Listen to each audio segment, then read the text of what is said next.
Ang mabuting balita ng Panginoon ayon kay San Mateo. Papuri sa iyo, Panginoon.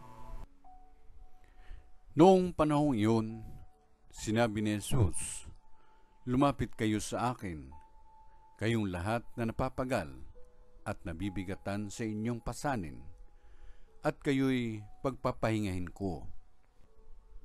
Pasanin ninyo ang aking pamatok, at mag-aral kayo sa akin.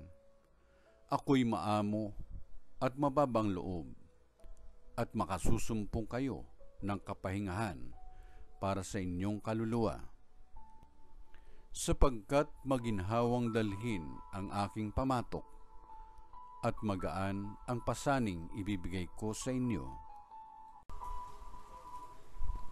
Ang mabuting balita ng Panginoon.